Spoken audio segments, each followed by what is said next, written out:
the train called freedom and America got on board. But a pocket full of Good morning, good afternoon, good evening, wherever you are. This is Indy in Japan. We're going quickly today because we're going to have DrSteveParent with us, and he's going to hold a seminar, a workshop on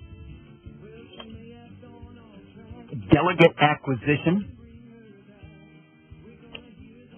and parliamentary procedure. These are essential for winning, for Ron Paul's winning. Now you may go, huh? Unless you're a Ron Paul revolutionary, you might go, huh? What do you mean win? You might do a step on all of us if you hear that Ron Paul is thinking of winning. Oh, that's not going to happen. Oh, that's not going to happen. Oh, that's not going to happen. Do you remember that interview, folks? Does it make your blood boil when you remember George Stephanopoulos dissing Ron Paul in that way on national television, discounting him, sneering at him, looking down his nose at him, smirking? I mean, well, do you remember that? I'm recalling it to your mind now because I want to infuriate you so that you will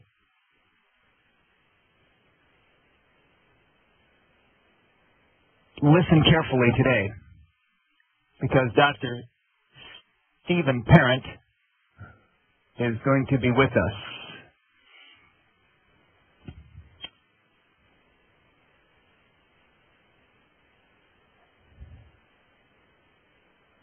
And that he is not with us already is sort of surprising.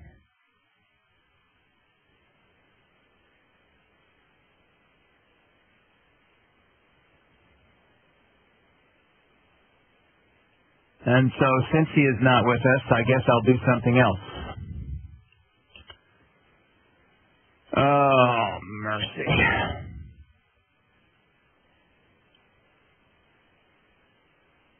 Here's an article from the Daily Paul,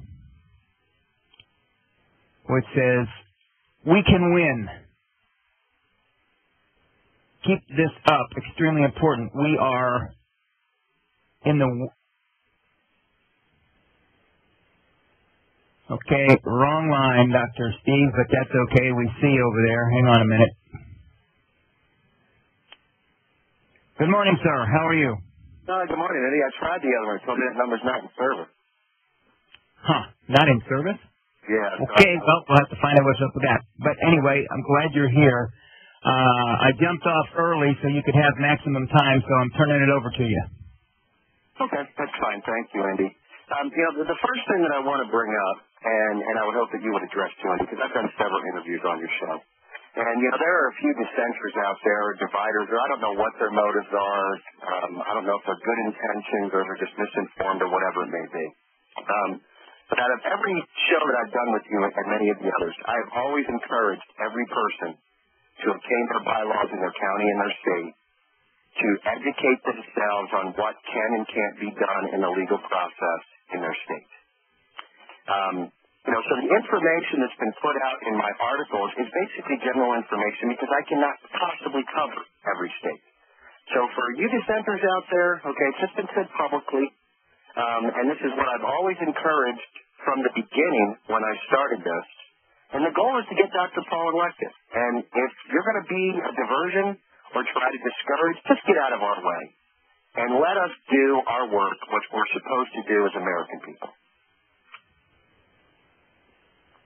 All right, great. Let's get to the nitty-gritty. Let's get to the nuts and bolts. Let's get to the how-tos. Okay. The first thing, what we're going to go over today is, the basic meat and potatoes of rules of order and things that you're going to experience when you get into your convention. I don't know if if any of you go to the newsroom, and Indy, you might want to give them that web address so they can go there and reference some of those links while they're listening. All right, great. Thank you, Steve. It's www.betonronpaul.com. When you get there at the front page, look up at the top, and you'll see a tab that says Newsroom. When you go in there, you'll see some links that DrParent has already posted. And by the way, listeners, today we won't take callers in the first hour. So hold your calls, and we'll take all of your particulars and deal with your individual issues in the second hour. Okay, Steve, go ahead. Thanks. Okay. Those links that are posted there are going to reference to a lot of the things that we're going to talk about today. So, do a little research while you're listening.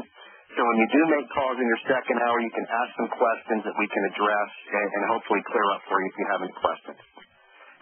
The first thing that I want to bring up is people need to understand the proper procedures that are going to take place when they're in their convention process. And if you don't know these simple things, you can basically be ignored through your entire convention when you're trying to have your voice heard. The first thing that I want to mention is I've seen a lot of people doing this. I've even seen it on videos. People raise their hand when they want to be addressed. This is actually wrong, and you can be ignored completely. Now, in some areas, you may have a chairman that is courteous and may call on you and try to guide you because he is actually trying to help the party. But for the people that are going to hold you to the letter of the law, the only way to be recognized is you must stand. Then you must call out to the chairman and state your name. Then you will be recognized. Until then, they can ignore you through the entire convention if they choose to do so. So that's step number one. Number two is you cannot stand up while someone else is addressing the floor unless you have a particular point of order to call, which we're going to get into in a few minutes. So the proper way is to wait for someone to sit and finish, which is called yielding. That's when the gentleman or the madam yields, and the first one to stand actually has the floor at that time, whether the chairman sees you first or not. Again, stand, address, say, Mr. Chairman, my name is DrSteveParent, and then you will be recognized by the floor, and then you can speak. All right, the second thing that we're going to go over is I want to talk about what people need to be prepared for if they're planning on passing motions or amendments. And again, that goes back to the bylaws in your county and in your state. One particular thing that I want people to look for, and this should be the first thing to amend at your convention if this is in your bylaws, is a proxy vote. Proxy votes, for those of you that don't know, is actually a vote where you actually authorize someone permission to vote for them, whether they are physically there at your convention or not. So if you have a proxy vote in your bylaws, the first order of business you need to bring up is to amend those bylaws and get rid of the proxy vote. Now, I want to talk about that for a second, Indy, because there is a little bit entail of what needs to be done there. If you're going to amend your bylaws, you really should have the amendment pre-written, and you need to make sure that you actually look for any other provisions that refer you to that particular provision in your bylaws. Because you can amend it, but if there are other provisions in there that basically work in conjunction with what you're trying to amend, your amendment really will not have any effect. So you need to look over all your bylaws and make sure that what you're amending pertains to the entire meat of that particular amendment that you're trying to move forward. Okay. The next thing that we're going to go over is basically when you're writing a resolution. For those of you that don't know already, and again, I apologize, people, if I'm telling people that I'm preaching to the choir here because they already know this. This is really a show for people that don't know.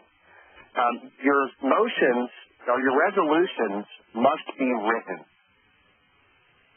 You can announce them at the floor, but they're really not going to hold much water. So you have to have them pre-written, and the more you